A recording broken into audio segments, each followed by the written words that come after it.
Ready, salute. Pledge allegiance to the flag of the United States of America and to the republic for which it stands, one nation, under God, indivisible, with liberty and justice for all. Very good. Thank you very much. We'll go now for a roll call vote.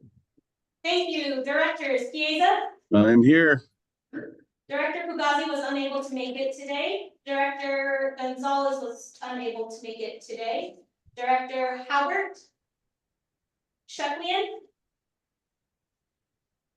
Here. Pedroso, Here. Valdez, Here. alternate Meadows, Here. alternate Singh Allen, Here. Chair Baboon. Here. Thank you. We have a quorum. Okay, thank you very much.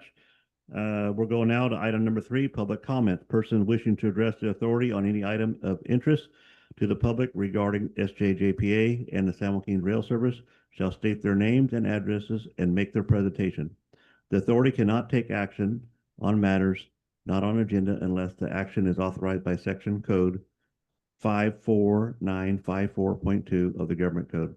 Materials related to an item on agenda submitted to the board of directors after distribution of the agenda packets are available for public inspection in the commission office at 949 East Channel Street during normal business hours. These documents are also available on San Joaquin Joint Powers Authority website, subject to staff's ability to post the documents prior to the meetings.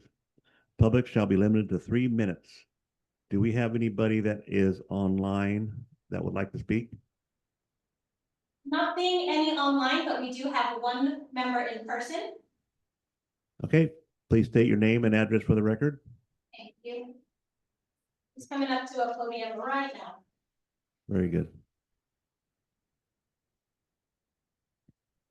Hello, my name is Ryan Snow. My address is 499 Pacheco Road, number 148 Bakersfield, and my work address is 1207 Front Street, number 20 in Sacramento, California.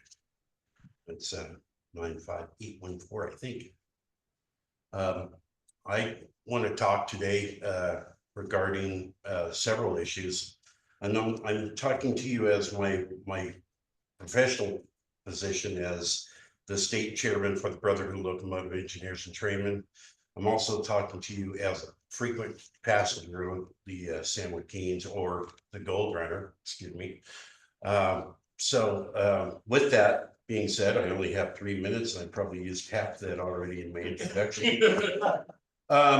We have a bill on the floor that is making some ruckus in the state, and I just came to request some support and maybe even some further conversation regarding that. I was going to have with Stacy, but she up and retired on me. How dare her. So anyway, real short with this, and short being the key topic. Long freight trains cause delays, and they're not just a one delay, they're a long delay. They would cause delays throughout the state.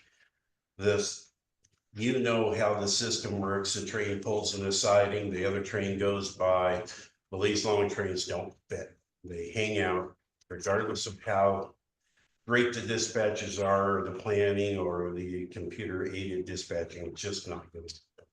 So I'd like to have these conversations further and request your guys' support with this. Secondly, venture cars. I've been having a lot of complaints from the public about the venture cars, just the uncomfortability of them. My own personal experience, the bathrooms just aren't working. The doors will come unlocked and open while you're in there taking care of business. And so they're just not a good, I don't know, venue. I don't know if we're looking into doing any work with those or not. And lastly, please reconsider bringing back the cafe cars. We need those. A lot of people can't stomach the snacks on board. We need some protein. But if you guys want to pay for a bunch of beef jerky, that'd be good too. So thank you so much for your time. Thank you very much. I believe if you contact staff, she can fill you in on some of the stuff we're doing with the cafe cars. So thank you very much. Yeah.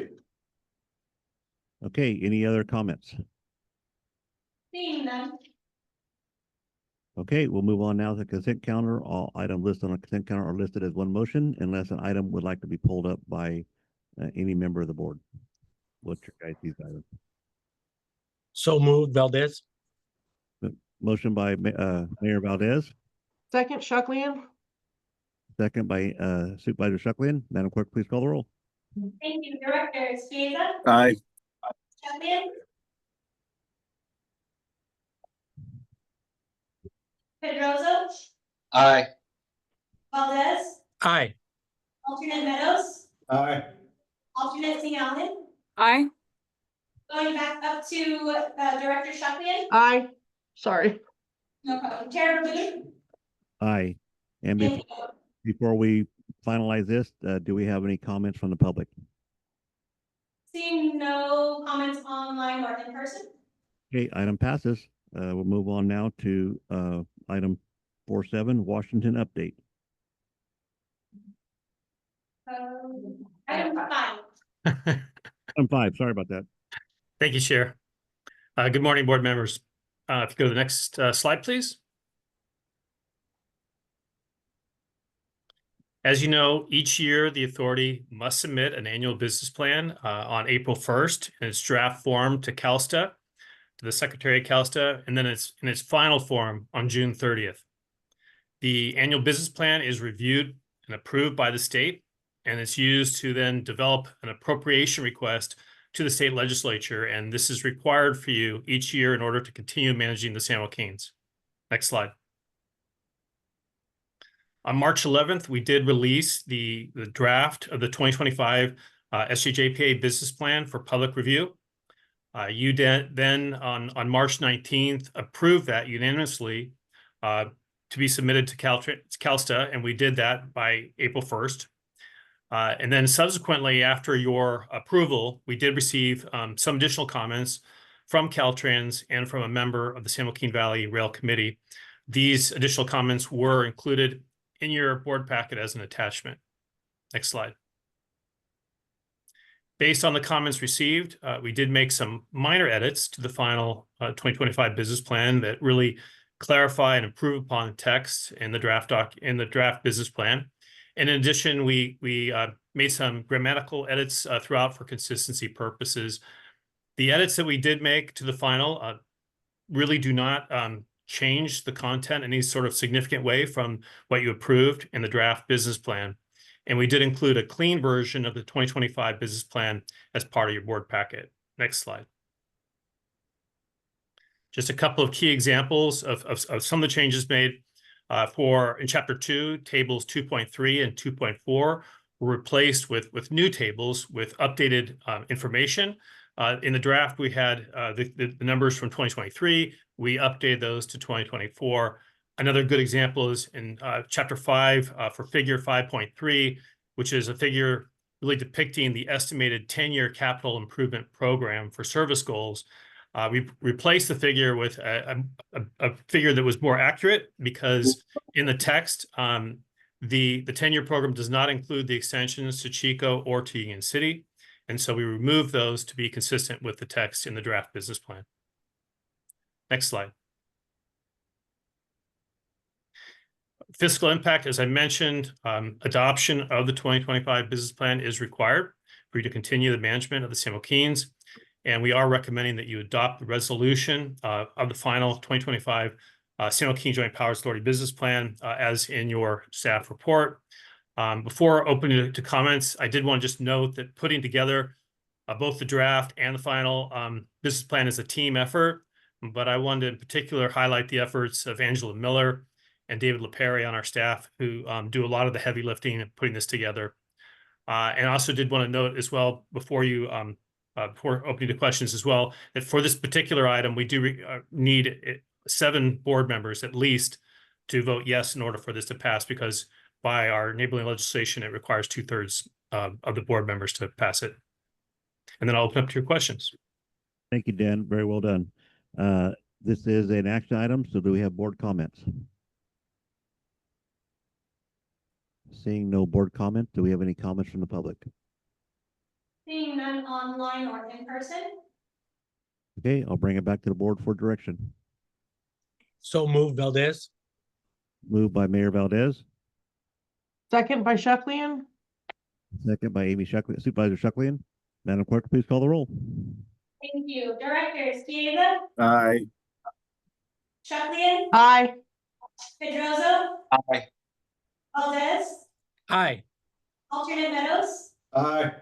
alternate Sing Allen, Aye. Chair Boone. Yes, Thank you. 7 in favor, so that does pass, correct? Correct. Yes, thank you.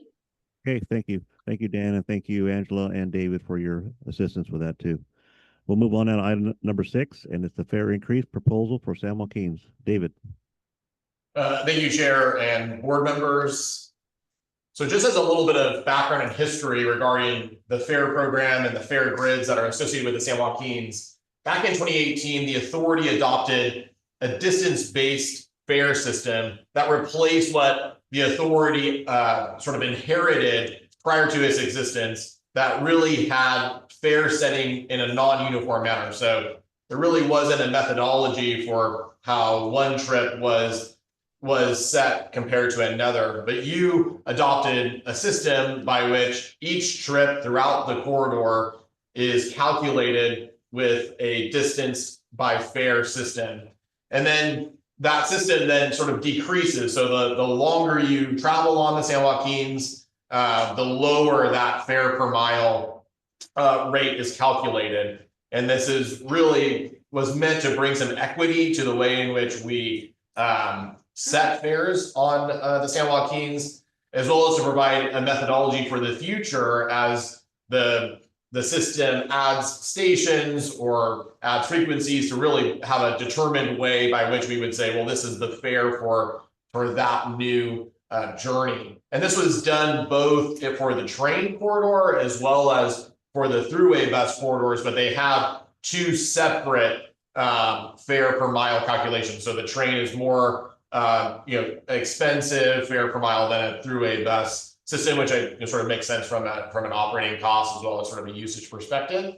I will note that in your action in 2018, one of the things that we recommended and you approved was an exception to the fare distance formula for journeys from and to Stockton in the Bay Area. Those fares in previous times had been arbitrarily suppressed to a very low rate, in implementing the new fare by distance formula, the rise in those fares was significant. So they were kept sort of at a lower rate. Though what we're recommending to you in today's item is to sort of bring those back up, as well as produce sort of an across the board fare increase for the service. Now, since 2018, we've had a lot of discussion and analysis related to that fare grid that you implemented, how it's working within the system. You as an authority have made adjustments to the fare program. We've tried revenue management. We've done other things to see how the San Joaquins would or would not benefit from a different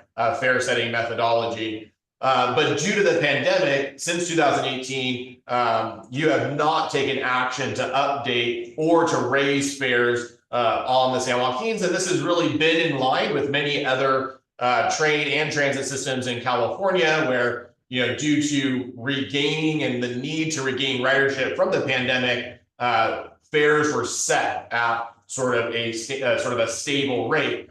But I would say, as we look across the state and to our sort of our partners and others in this space, others have begun to do what staff is recommending here today. So BART and Caltrain, as well as Muni, have gone through fare increases since the pandemic. And our sister service, SJJPA, in sort of a targeted way, has also implemented some fare increases as well. So this is in line with our partners across, especially Northern California.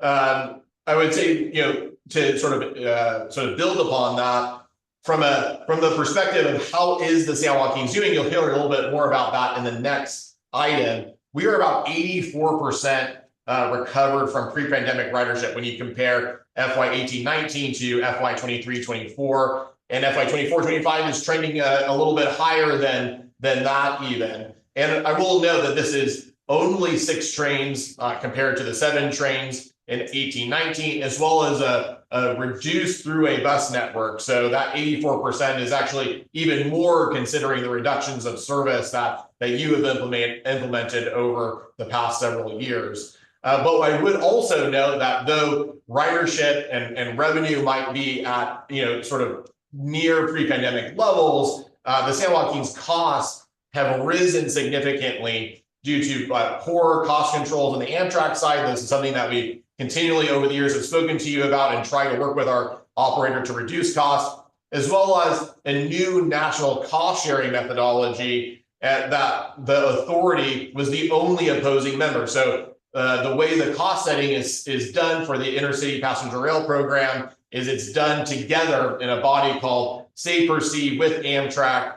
Through that cost setting discussion between all of the states like ours, as well as Amtrak, SJJPA staff communicated to Amtrak and to the other states that the direction they were going was really going not to result in positive results from a cost perspective for the states, and especially for the San Joaquin. So we opposed their implementation of that cost setting methodology, and we were the only opposing vote, though our only opposing vote does not mean that we don't adopt those new cost sharing methods. So those methods have increased costs significantly on the service.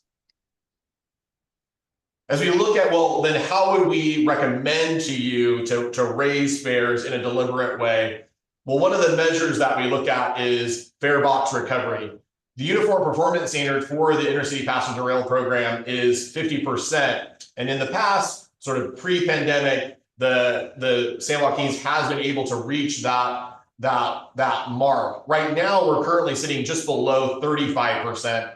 So you can imagine that the gap between the goal that is set for us and current performance is pretty significant. Though you'll see in the green line, which is sort of tracking that percentage, it is slightly increasing year over year.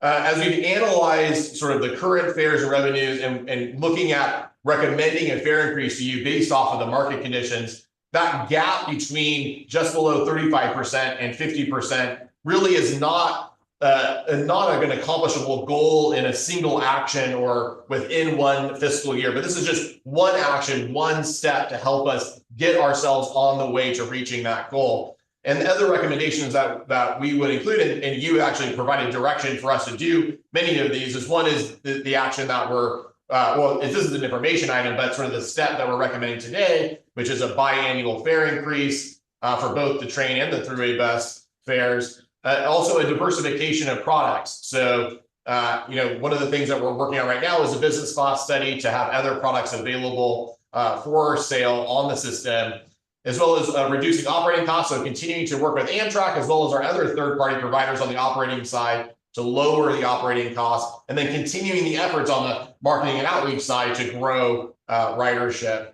and revenue. So when we look at some of the metrics that we might look at to recommend, well, what would be the rate of increase?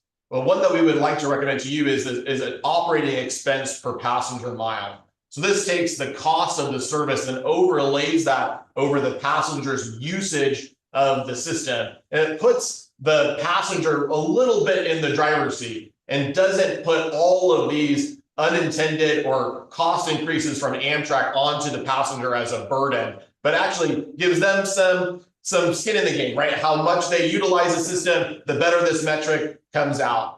Well, if you look at our performance from pre-pandemic times to now, we're sitting at about 15% higher, and we're trying to get this number to go lower. And you can see from the green line, it is trending downward slightly, but it's still 50% higher than pre-pandemic levels. So what we recommend to you and what we recommend across the board is a 7.5% fare increase. We're recommending that this action go into effect in October 1, 2025. The way that we sort of plan to implement this is just an information item. We want to hear feedback from you, the board, as well as the public over the next few months. And our goal would be to bring an action back to you at your July meeting, which would give us enough time to implement a fare increase for October 1. And then we would do this sort of similar analysis every other year and bring a similar set of items to you to consider for a fare increase. When you think of that 7.5%, well, how does that affect the passenger?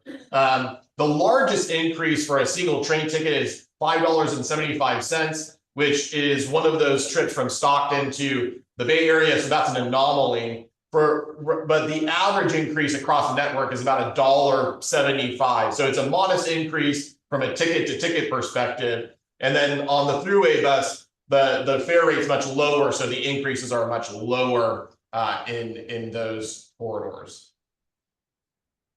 And with that, I'm happy to take any questions. Thank you, David. Do we have any questions from the board? This is information only.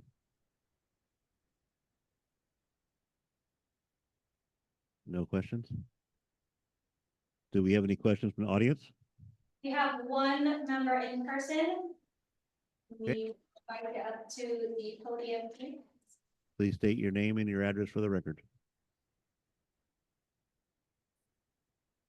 I think you're okay just to do your name. We have on record your other addresses. Then you can say your comments. Okay, say my comments. Real quick, and this is just as a passenger.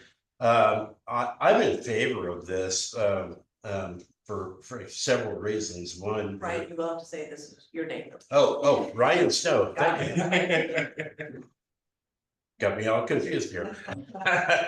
Anyway, as a pastor, I'm in favor of this. In fact, I'd be in favor up to a 10% raise myself, with the caveat that some of the services are improved, such as seat comfort and the onboard amenities, such as the food issue. We're trying to get people off the roads, so we want them to have positive experiences on the train, and I've seen it diminish, but we still had COVID we were working through, so my hat's off to the board for that. But again, I support it. Thank you. Okay, thank you very much. David, thank you for your presentation. If there's no board comments, we can move on to the next item. But the only comment I would have is, we can't continue to do this and lose money, and we need to continue the services to the best of our ability. And actually, we have some concern with the cafe car and stuff. So if we can increase it, so we're making 50% of the fare box and we're giving a good rider experience, I think we can justify it. So if there's no questions, we'll move on now to item 7, San Joaquin service update. David and Nathan. Thank you again. So we're going to provide just a quick update on how the service is performing. I'll do kind of the ridership and revenue portion, and I'll hand it over to Nathan, who will talk a little bit about the operation.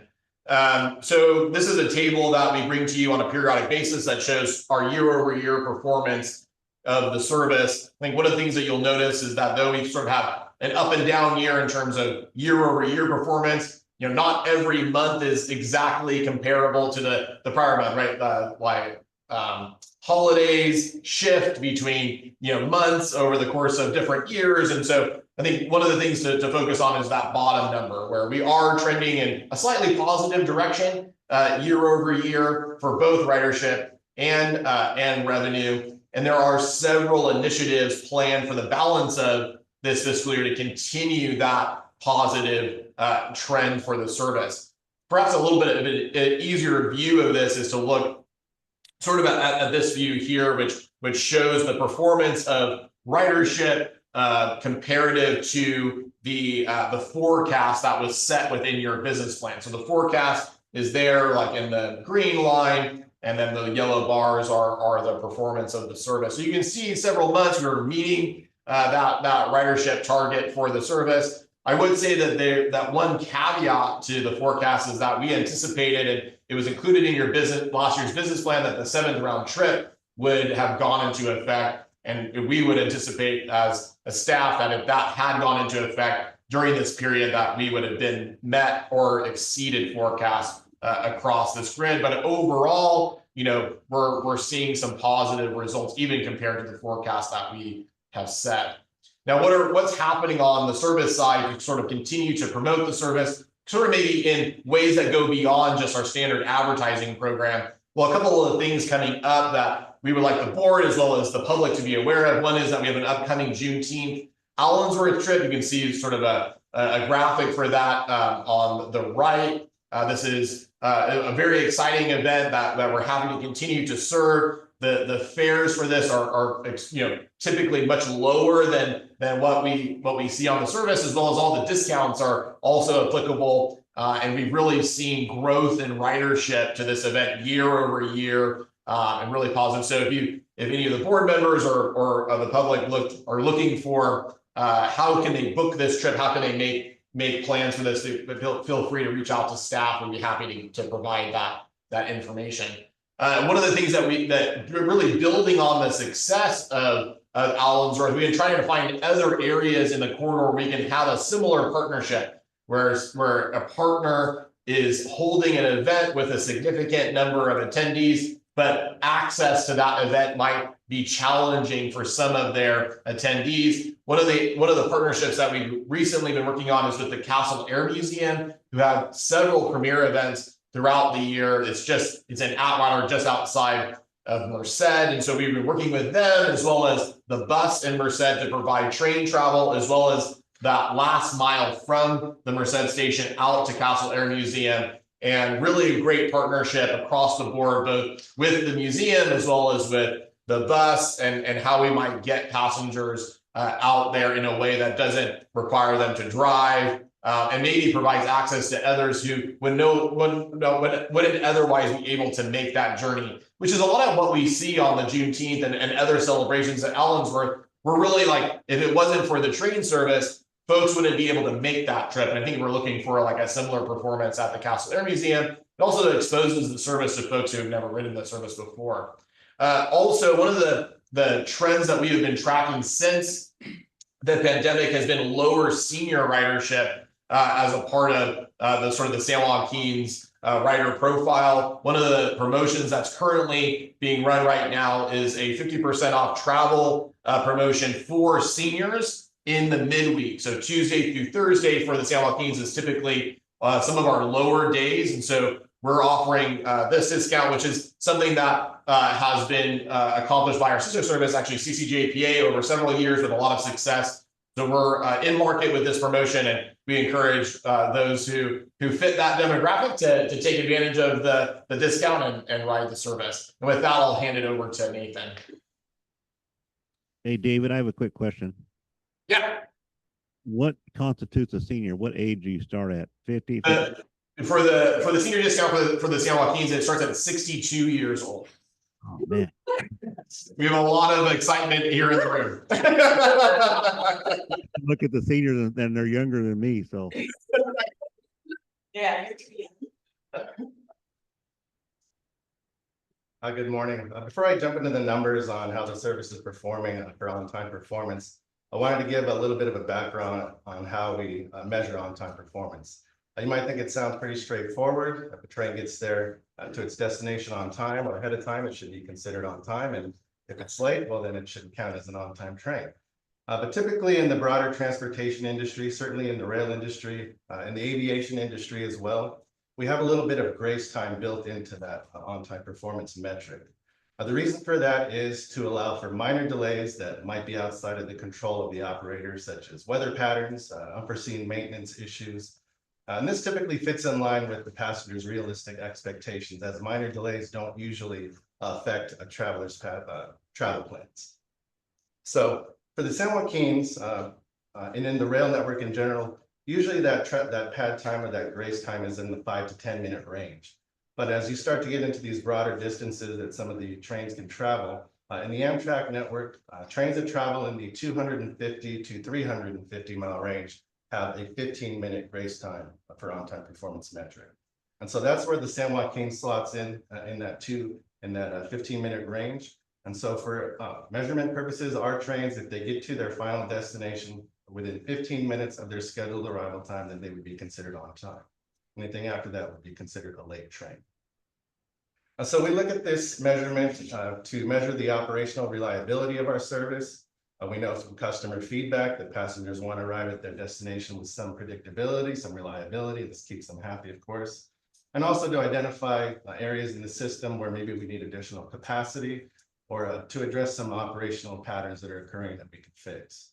And so we're committed to doing this by working with our partners. And this has been something that's been particularly challenging for the San Joaquins historically. And there's a number of reasons for that. To give you some perspective on that, if you take a look at a system like BART, they own their own tracks. There are no other trains running on their system. They dispatch their own trains and they set their own maintenance schedule. So they have a total control over their operations. For the San Joaquins, however, we operate on tracks that are owned by the freight railroads, BNSF and Union Pacific. They dispatch their network. They have their own freight trains that are running on the network. And there are quite a number of areas where there's single track, where our trains face opposing trains and have to wait and can be delayed for those instances. They also set their own maintenance schedules. And even when they try to perform that work at a time that's less busy, we can still run into delays from speed restrictions as a result of that maintenance work. So definitely quite a number of challenges for the service in terms of on-time performance. But we've tried to set a realistic yet challenging goal for on-time performance for the service. So that currently is at 83%. So how are we doing? If we take a look at the numbers compared to last year at this time, we were at 73.5% on-time performance for the service. Now, last year, there were quite a number of months, as you can see the blue bars here on this chart, where we were in the 60% range, so pretty low. There was one month where we actually hit that 83% mark. But the majority of months were pretty well underneath that goal. Now, when you look at this year's numbers, you can see that we haven't had any months in that 60% range. We've actually had quite a few months where we were in the 80% range or very close to that range. So this represents about a 4% increase in average year over year. Doesn't sound like a big increase, but when you start to consider the challenges that I mentioned, it's a significant increase. And if we can continue on this pace, we'll be getting closer and closer to that goal that I talked about. So how have we done this? Well, one of the things we started looking at the beginning of this fiscal year is how we can affect the most people possible in the service with any increases in on-time performance that we saw. And so what we did is we went to the host railroads and we asked for some increased priority on our trains that had the highest ridership numbers. Now, these trains that have the highest ridership numbers are also tend to be the trains that perform the worst on the service. That's because most of these trains are operating in a time of day when there's the most traffic in the network, facing the most opposing traffic, not only just from the freight trains, but from our own passenger trains as well. So if we take a look at the train with the second highest ridership for the service, this train has served about 64,000 passengers this year so far. If you look at where it started out last year, the blue line there, it was under 60%. And it did trend up as the year went on, but still didn't finish above 80%. However, this year we started out well above that, and we were able to continue that trend line above where we were last year. I can't see on the screen here, but I believe it was an 8.5% increase year over year compared to where we were last year. So definitely affected a large amount of people with some increases in performance for that train. I didn't include the train with the third highest performance here, but I will say that train is at 83% on-time performance for this year. So it's at that goal that we talked about. However, the train with the highest ridership has served, I think, about 84,000 people so far this year. Seen a pretty significant gain in performance so far this year. As you can see, last year, it started out at below 60% again, and this year we started above that and had a pretty good spike in the second quarter. We came down a little bit in the third quarter there, but we are still tracking above where we were at this time last year. And so this is almost a 13% increase year over year compared to where we were last year. So definitely, again, affecting a large amount of people with that increase. And so we'll continue to work with the host railroads to sustain that improvement, but we'll also be looking at other initiatives that we head into the next year and see where we can gain some additional improvements. Switching gears a bit, I want to give you a little background on how the deployment of the venture cars is going. The state has procured or bought 49 of these venture cars from Siemens manufacturer. These cars are built at their plant in Sacramento. As you can see in this picture here, these are single level vehicles. So far, we've taken delivery of 41 of the 49 vehicles to our stock and maintenance facility, and 24 of those vehicles are in current rotation on the service right now. This makes up 4 train sets. Daily, we have 3 of those sets in service, with 1 coming out for periodic maintenance. And that rotation continues as each set is due for its service. These trains are semi-permanently coupled together. And that's just to make things easier operationally. We don't pull cars in and out of service for maintenance. We keep the set together so that a whole set can be on the same maintenance schedule. Now, of the remaining vehicles that we've taken delivery of, 9 of those have been conditionally accepted. These are waiting to be integrated into the existing train sets that we have operating now. And the other 8 are going through the acceptance process at our stock and maintenance facility. And of the remaining 8 vehicles yet to be delivered, we expect those to be delivered from July of this year through February of next year. That concludes the operations update. Staff is available for any questions. Okay, well, thank you. Do we have any questions from the board members? I know that I can speak probably for all the board members. We only hear about the bad times that the riders don't meet their on-time performance. So we need to limit that because we don't ever hear about how great it is when they get there on time. So I appreciate the work and appreciate your analysis of what we've done and where we're going. Do we have any comments from the board at all? Nope. Okay, we'll move on now to board member comments. Any board member comments today? Wonderfully short meeting. Thanks, Chair. Thank you, Sorry, David. I was late, guys, but really great presentation. Thank you. Very good.